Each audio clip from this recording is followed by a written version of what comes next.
समाज भर, तब तुम लोग जान पाते हो। किसी ने इनको पहचाना?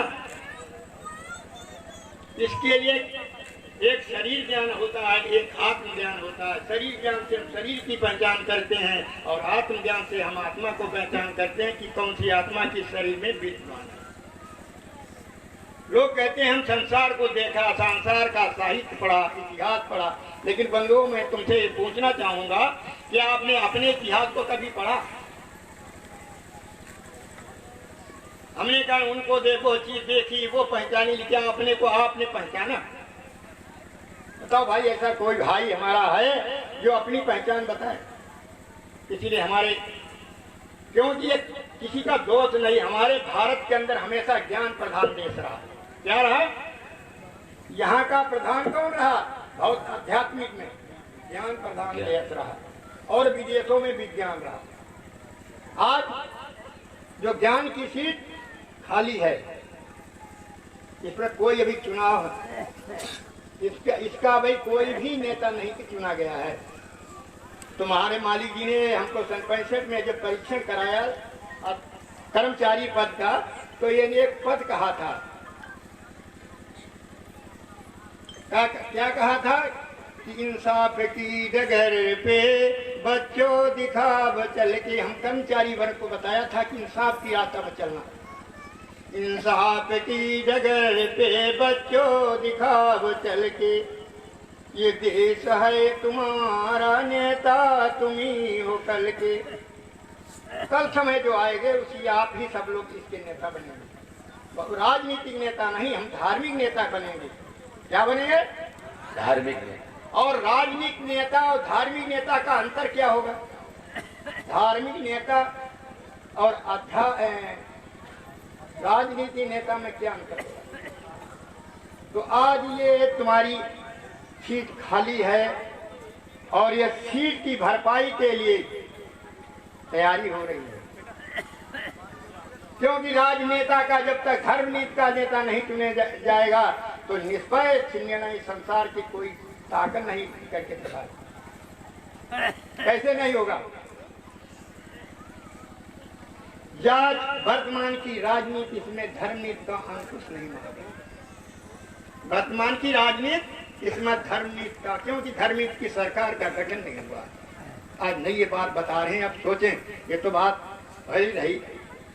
हमारे पूजनीय मालिक जी ने कहा सन 65 में, एक संत जी बैठे थे पास में, उन्होंने कहा संत जी ऐसा कोई पृथ्वी पर नहीं बचेगा जिसे युद्ध क्रांति न करनी पड़ी, हर व्यक्ति को क्रांति करनी पड़ेगी।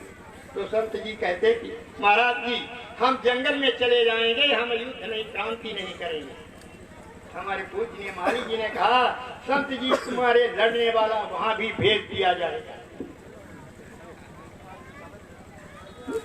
समझेंगे नहीं? तुम्हारा लड़ने वाला वहां भी भेज दिया जाएगा। ये सबसे बड़ी चीज है राजनीति। आज जब धर्मनीति का चुनाव होगा और धार्मिक नेता का कर्तव्य क्या होगा, जैसे हमारे मंत्री लोग लेटर पर फर्जी लिख देते हैं, उस दिन तब लेटर पर लिखना भूल जाएंगे। जब धार्मिक नेता का चुनाव निकटतम है, यहाँ राजनीति का चुनाव होने जा रहा है और धार्मिक का भी चुनाव होना अनिवार्य है। लेकिन न्याय चाहते हो, सुख शांति चाहते हो, तो धार्मिक नेता से चुनाव करने की महाराज से प्रेरणा करें। पर वो धार्मिक नेता का काम है। धार्मिक नेता क्या करेगा? कहते प्रशासन खराब है, प्रशासन न्याय नहीं करता है, अन्याय करता है। आइए देखिए, प्रशासन के ऊपर तलवार लटक रही है, डीएम के ऊपर तलवार लटक रही है, एसडीएम के ऊपर तलवार लटक रही है, एसपी के ऊपर तलवार लटक रही है, दरोगा के ऊपर तलवार लटक रही है। अगर अभी कल का मैटर है भाई साहब, इसी अमावस्या का, हमारे पूर्व आया एक व्यक्ति, अभी अमावस्या कौन दिन की थी भाई? 6 महीने की सजा कंडक्टर काट कर आया था। कंडक्टर ड्राइवर ने एक्सीडेंट कर दिया। कंडक्टर अंघा रहा था उसे गाड़ी पर, और जब कंडक्टर ये पता चला कि हाई एक्सीडेंट होगा, जबकि सवारी सब भाग खड़ी और एक दरबारी ने कहा पकड़ लिया जाओगे भाई, कंडक्टर जल्दी भागो। कंडक्टर जाकर थाने में दरोगा की शरण ली के पास में दरोगा था। दरोगा ने उसको अरेस्ट कर लिया। उसने पूरी बात बताई, हमारी न लाइसेंस है, न हम गाड़ी चलाना जानते हैं और न मैंने एक्सीडेंट किया है, हमारे ड्राइवर साहब भाग गए। जब ड्राइवर कंडक्टर एक ही गांव के थे तो कंडक्टर ने कहा भाई मैंने ड्राइवर साहब किया, तुम तो भाग गया है। कहने तुम तो नहीं भगा, हम तो भाग गया, तो मरो जाए तुरो।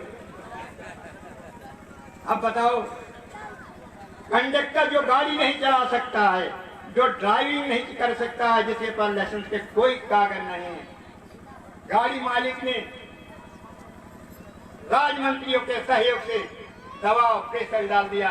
दरोगा ने उसको बंद करके उस पर केस लगा दिया। 6 महीने बाद अभी तक रिपोर्ट हो गई। भाई लोग हमसे कहता कि भैया बताओ हमारा 302 का केस लगेगा, सब लोग कहते कैसे बचे। अब बताओ ये न्याय की बात है, ये न्याय की बात है। कल ये अभी अमावस्या की बात है।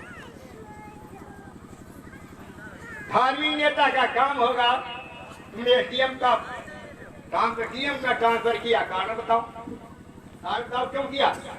और तो डरते कि उत्तरांचल डाल दो जी। हम राजनेता के क्या संपर्क हमारा है, याद रखो।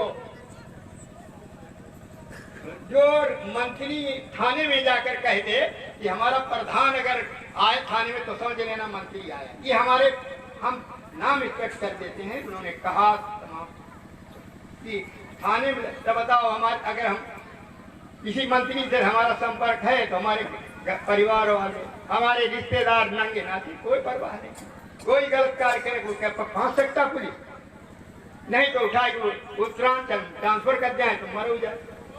तो प्रशासन के ऊपर तलवार लटक रही है। अगर आप न्याय चाहते हैं तो अपनी सोच को बदल दो। अभी धर्मनीति की राजनीति के चक्कर में पड़े हैं, वो तो करिए, लेकिन एक महाराज से प्रार्थना करिए ईश्वर से, प्रभु धर्मनीति का चुनाव जरूर हो और धर्मनीति का नेता बनना अनिवार्य। अगर धार्मिक चुनाव नहीं, धर्मनीति का नेता नहीं, राजनीति होती है, धर्मनीति होती है, कूटनीति होती है। अगर धार्मिक नेता का चुनाव नहीं हुआ तो निष्पक्ष निर्णय तुम लोगों को नहीं मिल सकता है। कोई ऐसा माता का लाल नहीं है भारत के अंदर जो निष्पक्ष निर्णय देकर बता। धार्मिक नेता और हमारे दरबारी परिवार से भी ये अपनी निमर प्रार्थना करता हूँ कि आज से अपनी सोच के बदल देखिए प्रतापी महाराज। हमारे जो संविधान की धारा है उसको हमारे आप देख लें और हमारी धार्मिक नेता का चुनाव अवश्य कराएं। देखिए अब कैसा विधिका विधान है, एक तरफ राजनीति का चुनाव होने जा रहा है और एक तरफ धर्मनीति का भी चुनाव होगा। मैं यही बताना चाहता था और कहना चाहता था।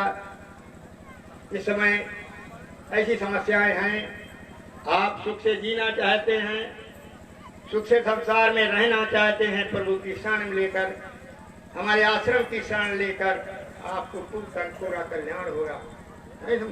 हर व्यक्ति को चाहिए। भले हमारे लोग कह देते हैं कि भाई वो बगैर दरबारी, ऐसा नहीं, हमारी सोच ऐसी नहीं। अभी पिछले हमने जागरूकता सम्मेलन में ऐसा फिर एक सूक्ष्म ही उसको प्रयोग किया था। उसमें जाति पक्ष धर्म पक्ष की बात नहीं रखी थी। नहीं दरबारी आए, लोग कहते हैं भाई दरबार वाले के रिजर्व है, ऐसा नहीं, मेरी सोच नहीं। हमने सामूहिक रूप में खड़ा किया था, 5 मिनट का जो प्रसारण किया था 5-6 मिनट में, उसमें हर जात का परेशानी वाला खड़ा था। सामूहिक रूप से मैंने देखा था, जात पक्ष और धर्म पक्ष को हमारे अंदर सोच है। सभी आज हमारे दरबारी यहाँ नहीं बैठे हैं, कल के हमारे दरबारी बनेंगे। आज जरूर नहीं दरबारी, लेकिन ये हमारी दरबारी संख्या में आ जाएंगे। दरबारी क्या, भारत का ऐसा कोई नागरिक, विश्व का ऐसा राष्ट्र नहीं बचेगा जो हमारी देव दरबार आदि संता का मत्थन टेक जाए।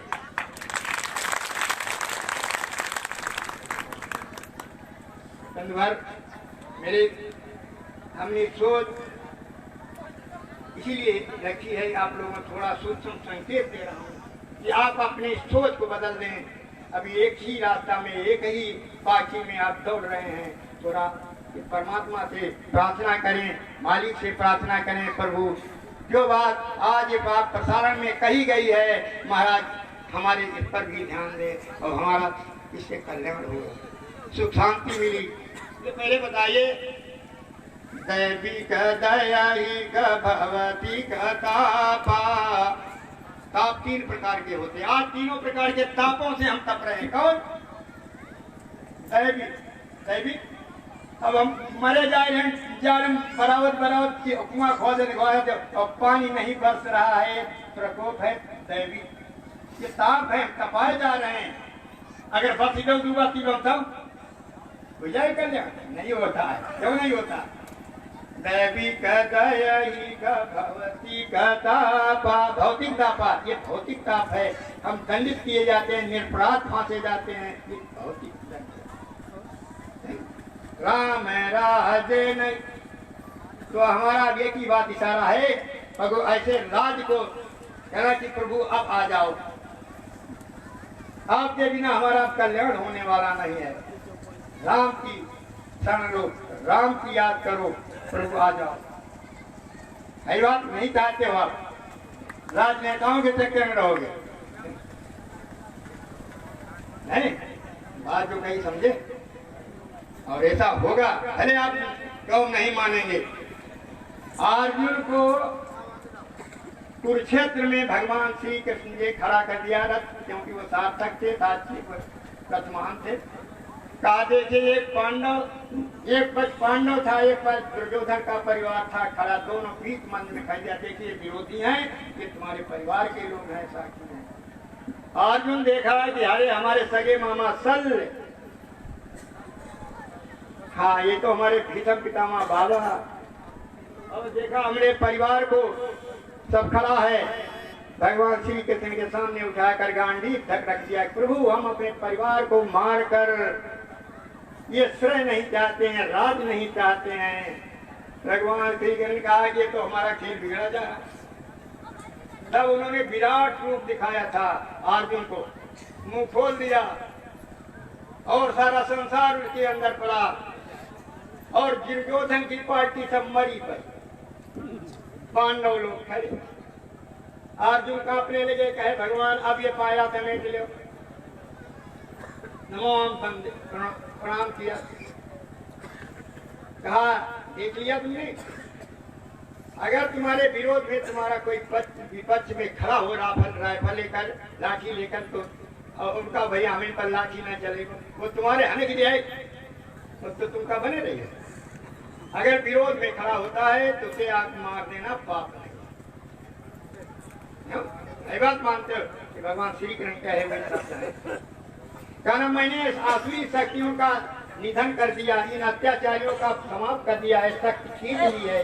उसी प्रकार आज अत्याचार जो पृथ्वी पर पड़ा है, हमारे पूज्य मालिक जी ने, हमारे आश्रम की शक्ति ने उनकी शक्तिहीन कर दिया है। हमें केवल इतिहास बनाना है कि भैया फलाने मारो, फलाने जीत लो।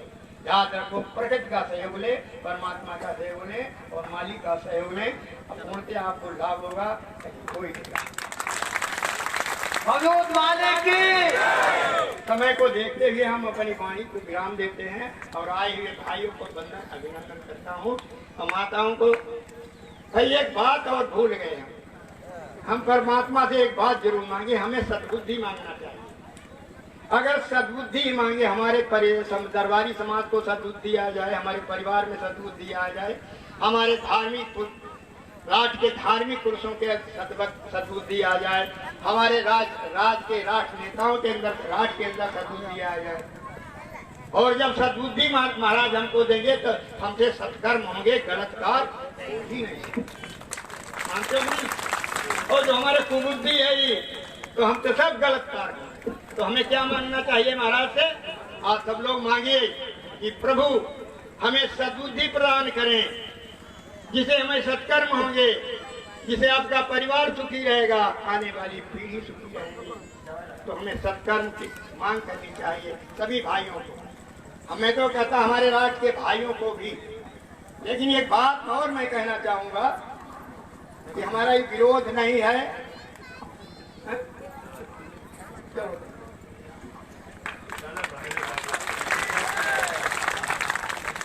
अभी सबके भैया वरुण भैया तो सबका जो उजर लेते हैं, बड़ी विस्तृत बात, बहुत गंभीर बात कही है। धर्म आध्यात्म सारी बातों को जोड़ करके एक निवेदन किया है कि हम धर्म की ओर उन्मुख होकर के हम कामना करें कि प्रभु एक धर्म नीति कायम हो और उसके लिए कोई एक व्यक्ति आए महाराज जो हमारे इस दुर्विशन दुर्गुण जो भी चल रहा है, तो न्याय नहीं हो रहा, तो न्याय हो, ऐसी विधा बने, ऐसी कामना के साथ। तो मैं तो उनसे यही कहूंगा कि परमात्मा हे महाराज हम लोगों के बीच में ही वो चीज मिले और जल्दी हमें देखने को मिले, वो धर्म की नीति हम तक आए और धर्म से ही सब ये देश चले, सारे विश्व में एक ही व्यवस्था कायम हो। ऐसे परम श्रद्धे हम सभी के मार्गदर्शक, हम सभी को दिशा देने वाले, परम आदरणीय, परम पूज्य, सभी के दुख दर्द को मेटने वाले, हमारे आश्रम को एक नई दिशा देने वाले, जिन्होंने विश्व स्तरीय संस्था का रूप देने के लिए संकल्प लिया है, ऐसे परम पूज्य बड़े भैया जी के चरणों में निवेदन करता हुआ एक बात चाहूंगा, घन घोर तालियां बजे, आदरणीय बड़े भैया जी को सुनेंगे, घन घोर तालियां बजती रहे, जिससे सारे पाप दूर हो जाए और परम पूज्य बड़े भैया जी की वाणी से अमृत की वर्षा होने लगे। पूरी शक्ति से तालियां बजती रहे। मौजूद मालिक की, मौजूद मालिक की जय। पूजनीय बड़े भैया जी के चरणों में निवेदन कि हम सभी को आशीर्वाद दें और हमारा देश सुखी हो, ऐसी संकल्पना के साथ आपको आमंत्रित करता हूं। परम पूज्य बड़े भैया।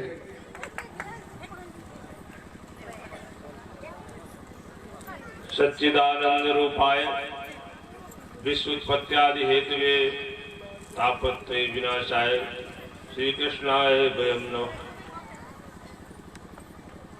यहाँ उपस्थित समस्त आस्थावान श्रद्धालु भक्तजन नर नारी सभी को इस श्री देव दरबार आश्रम नियम जागरूकता सम्मेलन के पावन पर्व पर मैं हृदय से आप लोगों का स्वागत करता हूं और ये उम्मीद करता हूं कि आप लोग जो सोचकर इस कार्यक्रम में पधारे हैं उसका कुछ ना कुछ लाभ आपको मिल जाए, ऐसी प्रभु से प्रार्थना करूंगा। भाई ये जल वाले इतनी गर्मी नहीं है, थोड़ा रोक दीजिए क्योंकि बार बार डिस्टर्ब होता रहेगा और आप लोग भी बैठ जाएं। ज्यादा देर बात नहीं करेंगे, हमें कोई ज्यादा भाषण वो नहीं करना है, लेकिन हम दो चार बातें कहेंगे आप लोगों से जरूर। देखिए ये कार्यक्रम जो नियम जागरूकता सम्मेलन का है, इसके पीछे कारण क्या है? हमने शास्त्री जी को पर्चा थमाया था और कहा था कि इसको बता देना, लेकिन शास्त्री जी इतने भावावेश में आ जाते हैं कि मूल बात भूल जाते हैं। उपदेश पढ़ने लगे लेकिन ये नहीं बताया कि ये क्यों, कारण क्या है, क्यों नियम जागरूकता सम्मेलन की जरूरत पड़ी।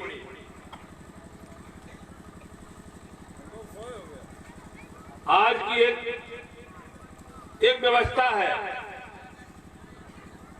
ऐसी व्यवस्था है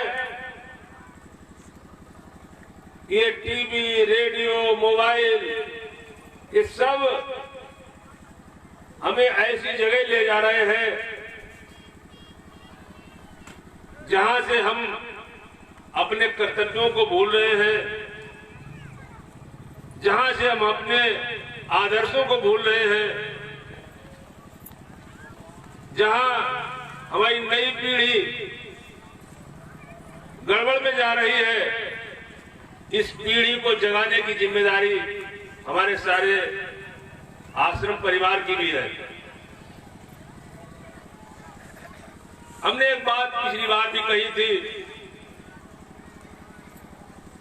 और कई बार अपने आश्रम भक्तों के बीच में कहा करता हूं कि अब ये कलयुग है, इसमें संगठन की जरूरत है। जिस तरीके से शराबी संगठन बना के शराबियों की संख्या बढ़ा रहे हैं, जुआरियों की संख्या बढ़ा रहे हैं, अवैध काम करने वाले अवैध काम करने वालों की संख्या बढ़ा रहे हैं, क्या हमारी सबकी जिम्मेदारी ये नहीं बनती है कि जो सद्बुद्धि है, सदकर्म करने वाले हैं, क्या उनकी संख्या बढ़नी चाहिए कि नहीं? भाई, हम सब लोगों का ये दायित्व बन जाता है, हम सब लोगों का एक कर्तव्य बन जाता है कि यदि हम लोग समाज में अपनी कुछ जिम्मेदारी निभाना चाहते हैं तो चाहिए ये कि हम लोग भी अपनी संख्या बढ़ाएं। क्या करना है? हमें अपनी संख्या बढ़ाना है सदकर्म करने वालों की। हमारे इस आह्वान पर हमें बहुत अच्छे परिणाम भी मिल रहे हैं। हमारे पड़ोस का एक गांव है सेंगरमो। एक दिन हमने यहाँ के कुछ लोग आए थे आश्रम में सहयोग करने के लिए, लिपाई पुताई करने के लिए। हमने अपनी बात कही, कई लड़कों के दिमाग में बात गई और कई लड़कों ने जो दुर्व्यसन उनके अंदर थे वो छोड़कर वो आश्रम में सेवा समिति को अपना सहयोग करने के लिए तैयार हो गए। हमें लगा कि हमारे देश के अंदर भी लोग धार्मिक भावनाएं, धार्मिक बातें सुनने के लिए संत महात्माओं के पास जाते हैं और खुद को सुनने के बाद अपना ही कल्याण चाहते हैं, इसकी संख्या बढ़ाने की कोशिश नहीं कर रहे हैं। तो हम लोगों ने व्यवस्था बनाई कि जितने भी लोग हमारे समाज के हैं, चाहे आश्रम से जुड़े हो या न जुड़े हो, सब लोग मिलकर ये कोशिश करें, ये प्रयास करें कि हम लोगों की संख्या, जो बीड़ी सिगरेट शराब छोड़ने वालों की संख्या बढ़ जाए, सदकर्म करने वालों की संख्या बढ़ जाए। ऐसा प्रयास हम सब लोगों को मिलकर करना चाहिए। इसलिए नियम जागरूकता सम्मेलन करा रहे हैं।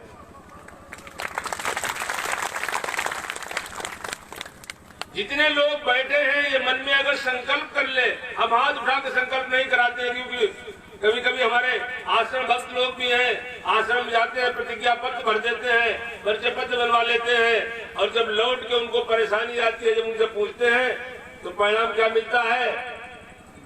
वो प्रतिज्ञा भूल जाते हैं, वो कसम भी भूल जाते हैं। हमारे यहाँ राजनेता है 5 साल बाद कसम भूल जाते हैं। जो कसम खाते हैं वो बीच में ही भूल जाते हैं, दोबारा चुन के आते हैं तो फिर उनको कसम खिलानी पड़ती है। नहीं कह सकते हिम्मत करके कि हम तो कसम खाए हैं। भाई, अगर कहीं दोबारा कसम खाने की जरूरत है तो, लेकिन आदमी भूल जाता है। आज देश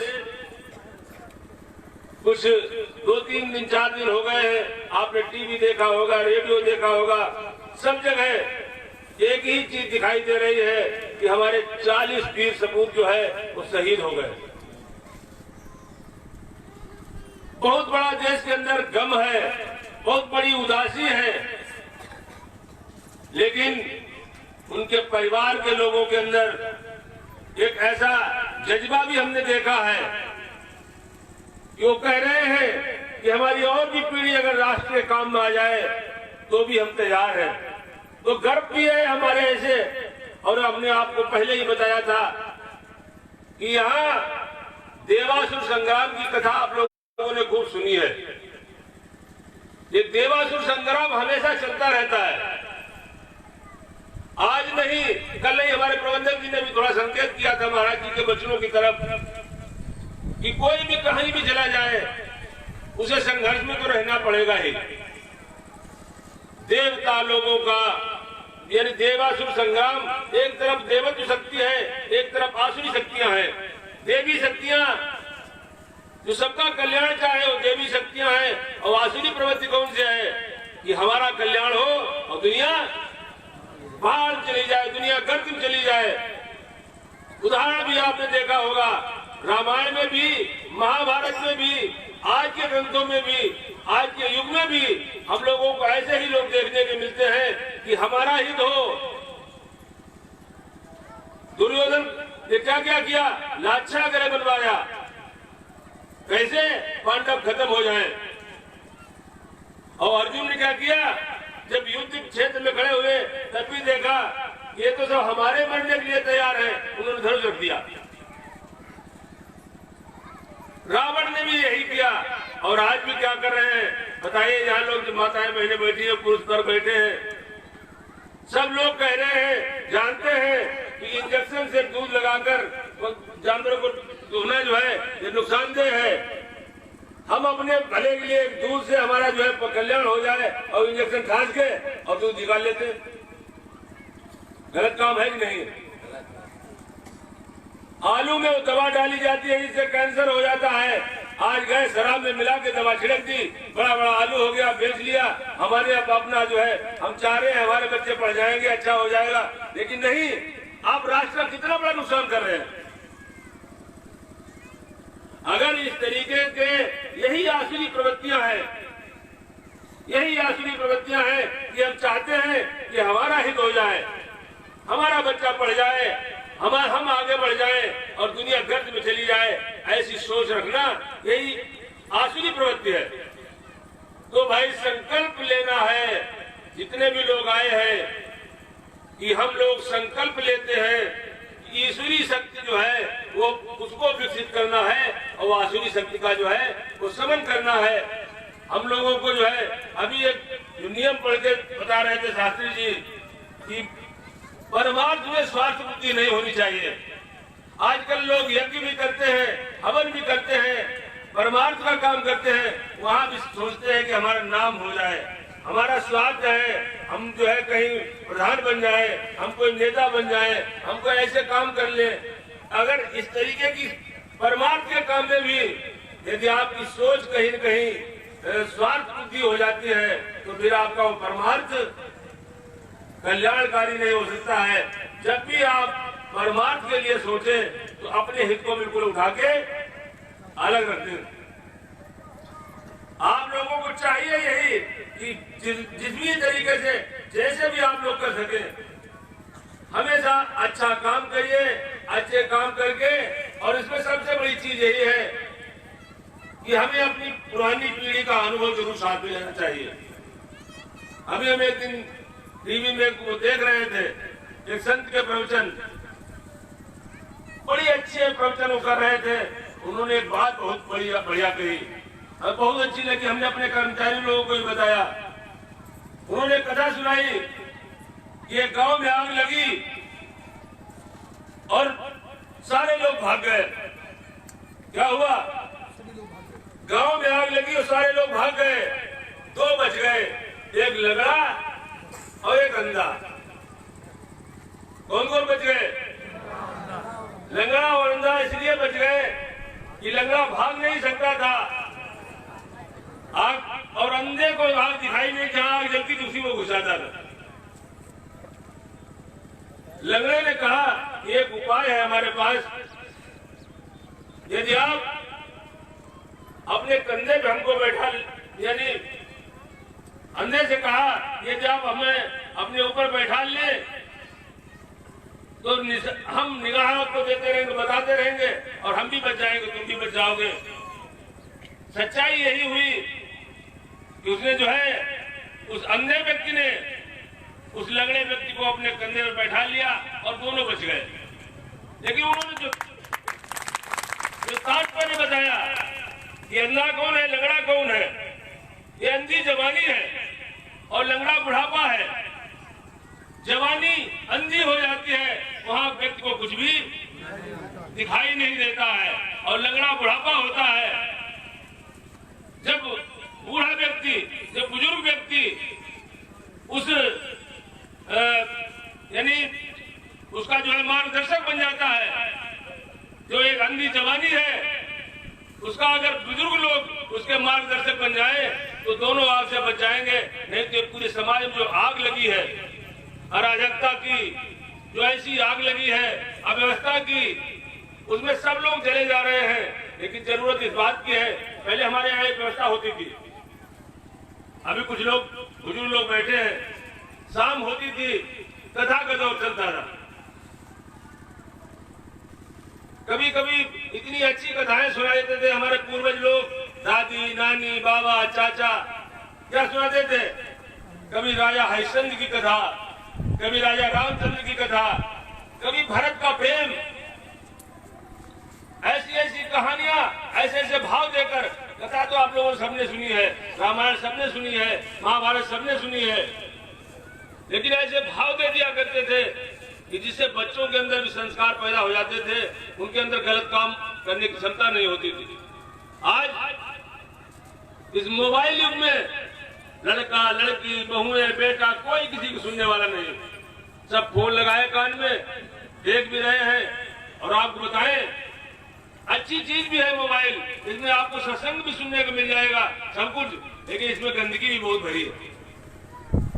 हमने खुद जब देखा कि कभी कोई टाइम मिला, अकेले बैठे लाइए कुछ सत्संग की कोई इस अच्छे संत को सुन ले, लेकिन जैसे संत को निकालोगे इतनी गंदगी भरी है मोबाइल में कि पहले आपको गंदी चीजें दिखाई देंगी।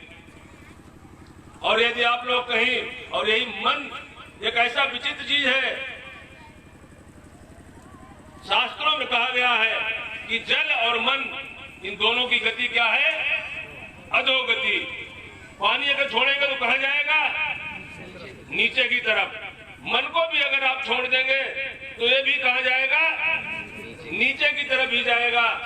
तो इसको जो है अगर ऊपर ले जाना है तो इसमें निरंतर आपको मेहनत करनी पड़ेगी। एक किताब हम पढ़ रहे थे, बहुत अच्छी बात लिखी थी कि जैसे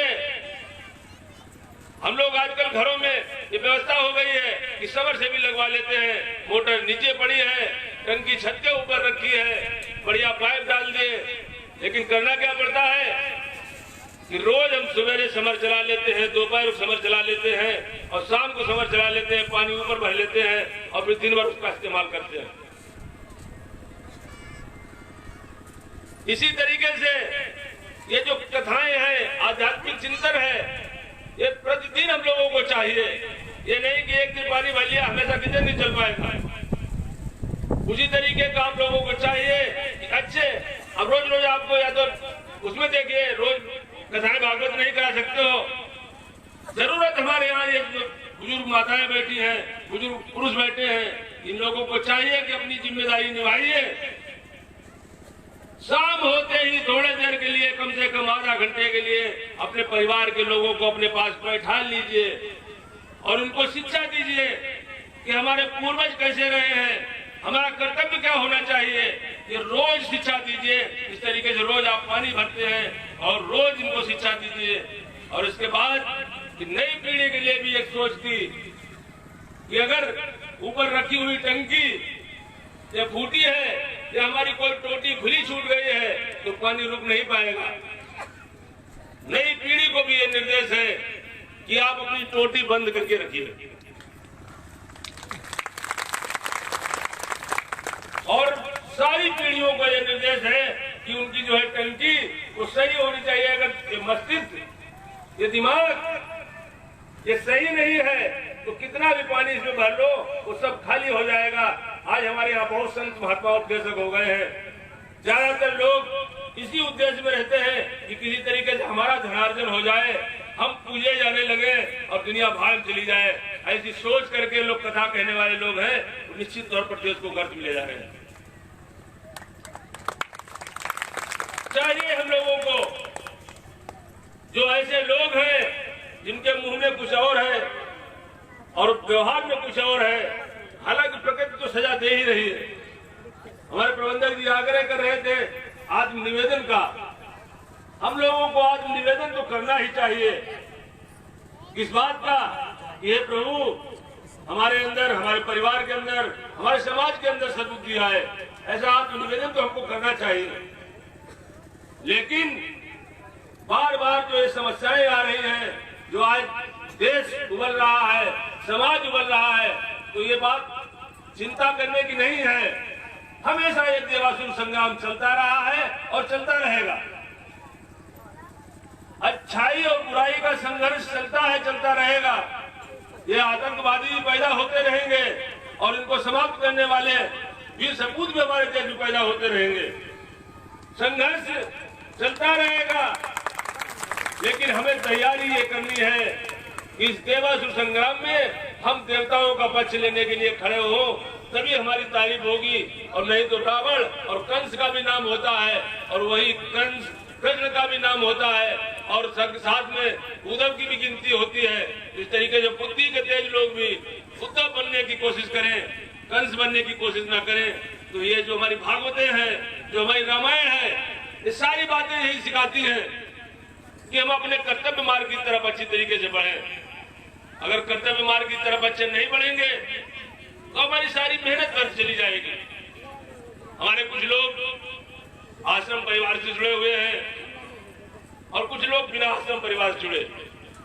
जरूरत इस बात की हमने समझी, जैसा कि हमारे यहाँ कह दिया गया कि देवी देवता भूया भवानी एक कलम पर खास। लेकिन इसमें लोगों ने क्या किया कि धीरे धीरे आगे चल के कुछ ऐसी व्यवस्थाएं बना दी कि जिसे लोग नहीं कहते हैं। एक होता है पूजा, और ज्यादा लोग जब करने लगते हैं तो क्या कहते हैं, ये पाखंडी हो गया, पाखंड। भाई पूजा पूजा है और अगर उसका विकृत रूप कर दिया तो पाखंड हो जाती है। हमारे यहाँ भी महाराज जी ने कहा था पूजा किन किन देवताओं की बंद की थी, जिनके अंदर बलि चढ़ाई जाती थी। क्या होता था, बलि चढ़ाई जाती थी। हम एक दिन एक किताब पढ़ रहे थे, बहुत अच्छे संत की किताब थी। उन्होंने लिखा कि महात्मा बुद्ध कहीं जा रहे थे तो उन्होंने रास्ते में देखा एक व्यक्ति कुछ बकरा बकरियां लिए जा रहा था और एक लंगड़ा बकरा था, उसको मार रहा था। वो गिर जाता था, इसके बाद फिर चलने लगता था। उन्होंने देखा, उन्होंने पूछा कहाँ जा रहे हो? राजा ने बुलाया है, राजा ने कुछ बकरों की जो है बलि देनी है, इसलिए मंगाए गए हैं, हम उनको लिए जा रहे हैं। उन्होंने कहा अगर आपको ऐतराज ना हो, आपत्ति ना हो, तो इस बकरे को हम अपने ऊपर रख लेते हैं, इसे वहां पहुंचा देते हैं। उसने कहा आपके अंदर हमदर्दी, आप संत पुरुष है, हमदर्दी देखी, चलिए। उन्होंने उस बकरे को उठा लिया और उठा कर राजा के पास पहुंचे। राजा ने पूछा कि महाराज ये सब क्या कर रहे हैं आप? उन्होंने कहा कि ये कार्य करने से हमें जो है स्वर्ग की प्राप्ति होगी, हमारे यहाँ सुख समृद्धि की प्राप्ति होगी। तो उन्होंने कहा अगर आपको सुख समृद्धि बकरे से ज्यादा और किसी की बलि देने होगी, बोले कि इंसान की भी अगर बलि दी गई तो इससे और ज्यादा, बोले कि भाई महाराज हम ही तैयार हैं, हमारा सर काट लीजिए, इससे आपको ज्यादा बड़ी स्वर्ग मिल जाएगा। राजा उनके चरणों में गिर पड़ा कि संत आप ये क्या कह रहे हैं? उन्होंने कहा नहीं, आप गलत कर रहे हैं। तो उनको ज्ञान आ गया कि वास्तविक जो हम एक बलि चढ़ाते थे, जो हमारे यहाँ देवी देवता ऐसे थे जिनके बलि चढ़ाई जाती थी, उनकी पूजा आश्रम में निषेध की गई थी, ना कि ऐसे देवताओं की। सरस्वती जी की पूजा हम लोग करते हैं, पार्वती जी की पूजा हम लोग करते हैं, सीता जी की पूजा हम लोग करते हैं। ऐसी कौन सी देवी है? लक्ष्मी जी की पूजा हम लोग करते हैं। लेकिन लोगों ने एक ऐसा भाव बना दिया कि आश्रम मतलब बिल्कुल रिजर्व। अगर इंसान के काम ना आया तो फिर किस काम जाओगे? आश्रम ने नहीं कहा कि सबसे बड़ी पूजा वही होती है जो इंसान को माने, इंसानियत का धर्म है। अगर कोई मुसीबत में दिखे, अगर कोई परेशान दिखे तो उसकी मदद करिए। कोई परेशान हो, आश्रम सिर्फ इसीलिए खुला था कि पीड़ित लोग, परेशान लोग, उनको ढाढ़स बनाया जाता है, उनका आत्मबल बढ़ाया जाता है, आत्मबल बढ़ा के उनके कष्ट दूर किए जाते हैं। कोई जादू टोना नहीं है, कोई टोना टोटका नहीं है। लेकिन ये जरूर है, ऐसी जगह है जहाँ तपसी जी महाराज ने तपस्या की, दीनदयाल सेवक ने तपस्या की, माली जी महाराज ने जन्म लेकर उस जगह को पवित्र बनाया। और हम लोगों को भी ये भाग्य है कि प्रभु ने वहाँ सेवा करने के लिए भेज दिया। हमारे कई लोग सहयोगी हैं, हमारे प्रबंधक जी हैं, हमारे वकील साहब है, शास्त्री जी है, ये देखिए डॉक्टर साहब है, ये जितने सब लोग आप लोग बैठे हैं, सब लोग साथी सहयोगी बनकर आश्रम को बढ़ा रहे हैं। क्यों? क्योंकि सत्कर्म अगर होता रहेगा, इस समाज में हमेशा देवासुर संग्राम चला है। देवताओं यानी इसी प्रवृत्ति को बढ़ाने का कार्य आप सब लोग कर रहे हैं। समय निकाल कर आप लोग आए हैं इसी प्रवृत्ति को बढ़ाने के लिए। तो संकल्प भी लीजिए कि हम अपने बच्चों के अंदर भी ईश्वरी प्रवृत्ति को बढ़ाने का भरपूर प्रयास करेंगे। इनको जो है ऐसा मार्ग दिखाएंगे।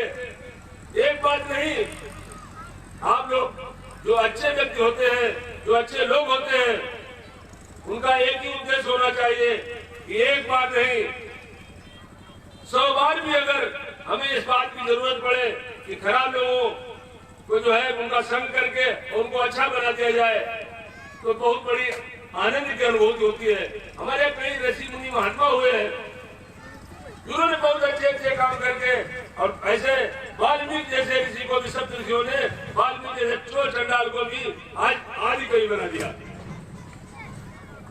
आप लोगों से भी आग्रह है कि आपके अंदर भी वो सप्त ऋषियों जैसी ताकत विद्यमान है। अपनी इस नई पीढ़ी को, इस युवा पीढ़ी को ऐसी दिशा दे दीजिए।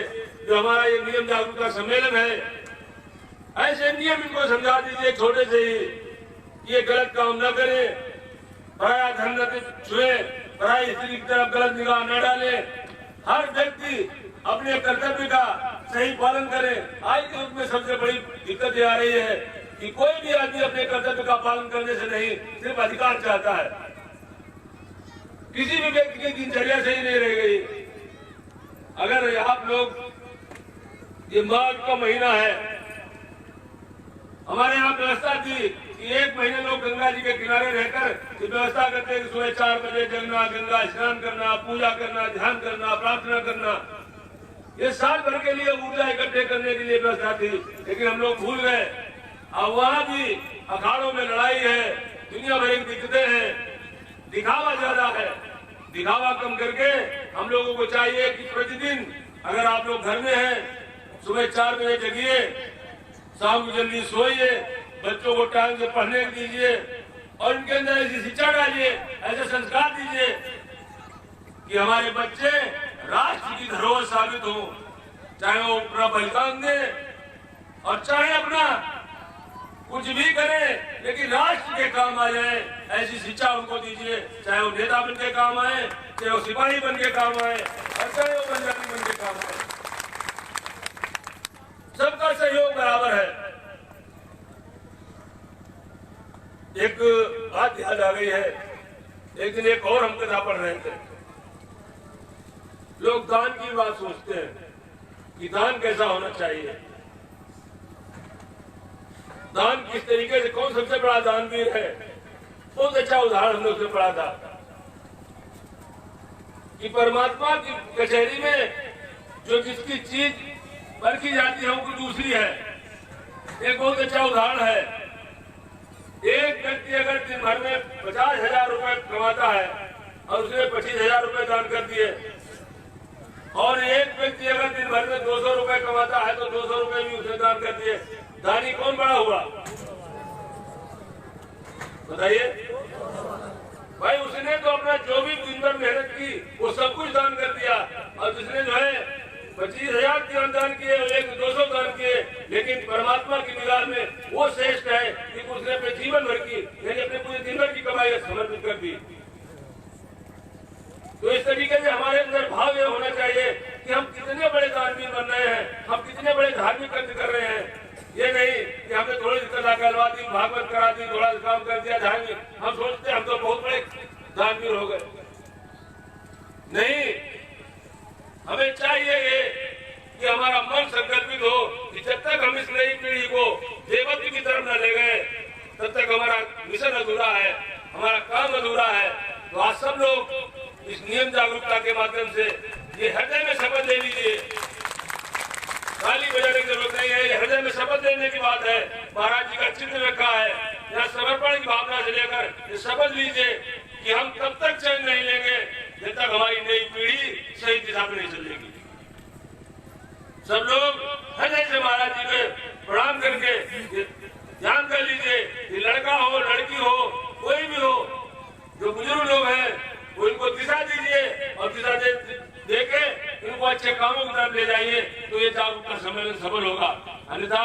इस तरीके से भाषणबाजी करने से, अच्छी अच्छी बातें लच्छेदार बोलने से, हारमोनियम से अच्छे गीत सुनने से नहीं, जब तक हम लोग कुछ करेंगे नहीं तब तक कुछ भी हासिल नहीं होना है। तो इसलिए ये संकल्प ले लीजिए। हालांकि आश्रम से जुड़े लोग आप लोगों को बता दें कि हम लोग पूरी कोशिश करते हैं कि आश्रम में का आपका ऐसा स्थल है, और कल हम लोगों ने पहले बताया था कि सारी व्यवस्थाएं हम लोग आश्रम के अंदर कर रहे हैं। वहां अब की बार जो है देव सरोवर नाम से एक सरोवर की स्थापना हो गई है। कल उसका भूमि पूजन होगा। परसों से देव सरोवर आश्रम अनुयायियों के लिए खोला जाएगा। वहां स्नान करने से वहां जो आश्रम का कुआं है उसका जल, अन्य तीर्थों का जल उसमें समाहित कर दिया जाएगा। स्नान करने से आपको वही फल प्राप्त होगा जो आप हरिद्वार और प्रयाग जाने से मिलता है। इसलिए हम अपने आश्रम अनुयायियों से कहेंगे कि आप अपने मन को शुद्ध करने के लिए आश्रम के नियमों का पालन कीजिए। आश्रम में हर तरीके से मानसिक और शारीरिक सहयोग करके इसके सिद्धांतों को आगे ले जाने के लिए आप लोग संकल्पित हो जाइए। तो समझ लीजिए हमारे नियम जागरूकता सम्मेलन करने का उद्देश्य पूरा हो गया। आज इस नियम जागरूकता सम्मेलन में पधारे हुए समस्त नर नारी, समस्त प्रबुद्ध वर्ग, सभी को जो है हृदय से मैं नमस्कार करता हूं और सब लोगों से ये उम्मीद करता हूं कि आप लोग अपनी जिम्मेदारी निभाकर इस राष्ट्र को आगे बढ़ाने में काम करेंगे। भावनाओं में बहकर कोई काम नहीं करेंगे। बहुत बहुत धन्यवाद। बहुत बहुत सभी को शुभकामनाएं और बहुत बहुत हमारा आप लोगों को साधुवाद। धन्यवाद। अभी आप सुन रहे थे, बैठे रहे, अपने स्थान पर बैठे रहे, कार्यक्रम अभी आगे बढ़ेगा। मैं बहुत बहुत शुक्रगुजार हूँ इन साथियों का जिन्होंने इतना बड़ा कार्यक्रम ठाना है और इतने बड़े अच्छे उपदेश सुनाए हैं।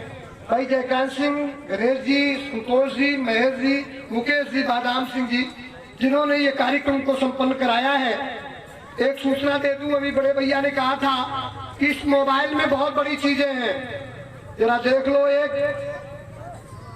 www.श्रीदेवदरबाराश्रम.org हमारे वेबसाइट है आश्रम की। ये डायरेक्ट जो चल रहा है, आपका प्रसारण जो चल रहा है, ये सब मिलेगा आपको देखने के लिए।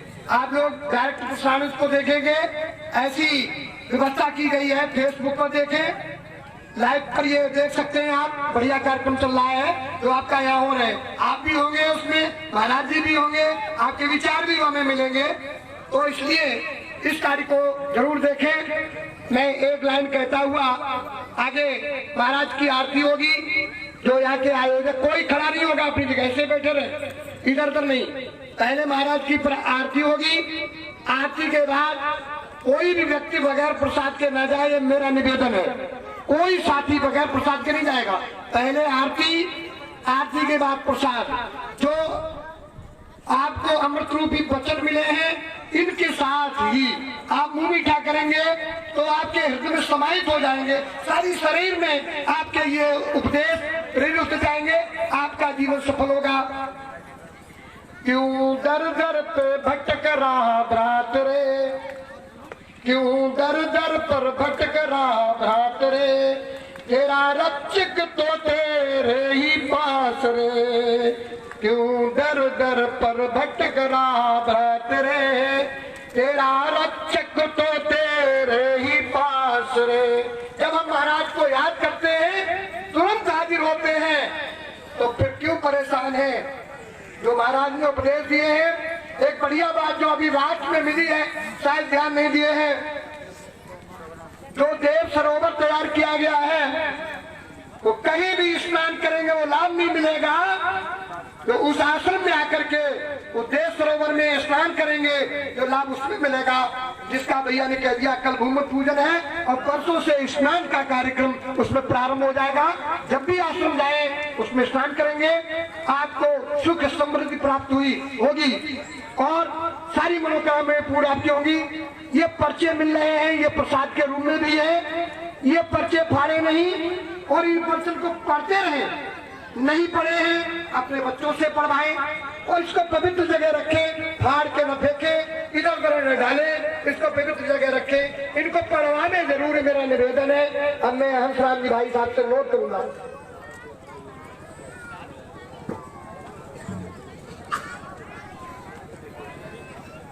और अभिवादन करता हूँ, स्वागत करता हूँ, वंदन और अभिनंदन करता हूँ। जो आश्रम के अनुयायी नहीं है, यहाँ आए हैं, बड़ी तल्लीनता से मैं देख रहा हूँ, सुन रहे हैं। उनकी एक जिज्ञासा भी मेरे पास आई है, उस जिज्ञासा की भी समाधान होगा। तो सबसे पहले महाराज की आरती, इसके बाद प्रसाद। तदोपरांत जितने भी लोग यहाँ आए हैं, कोई भी व्यक्ति नहीं जाएगा।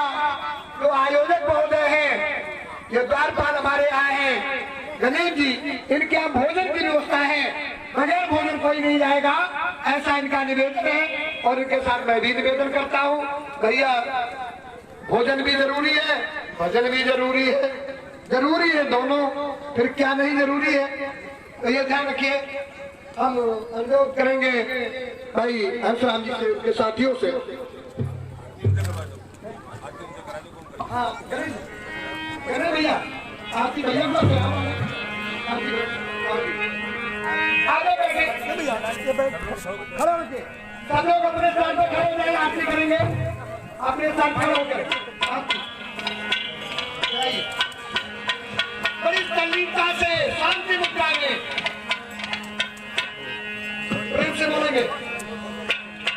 आरती है श्री मालिक जी की, आरती है श्री मालिक जी की, कोटि कोटि जन जन के लिए जी, कोटि कोटि जन जन के लिए जी। सुर नर मुनि सब है कर जोरे, सुर नर मुनि सब है कर जोरे, बार बार सब करत निहोरे, बार बार सब करत निहोरे। हर दुख था सतदेव सभी की, हर दुख था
की आरती है श्री मालिक जी की आरती है श्री मालिक जी की कोटि कोटि जन जन के लिए की कोटि कोटि जन जन के लिए की आरती है श्री मालिक जी की आरती है श्री मालिक जी की भोले महाराज की जय भोले बाबा की जय माली की जय दरबार की जय के नाथ की जय चैता की जय भैया की सभी लोग अपने स्थान पर बैठ जाएंगे और जो भी प्रसाद लेंगे वो बैठ के लेंगे। जो प्रसाद बांटने वाले हैं उनसे मेरा अनुरोध है कि किसी खड़े को प्रसाद देना एक तरीके से अपमान की तरह है। आराम से बैठ जाएं, सभी को प्रसाद मिलना चाहिए।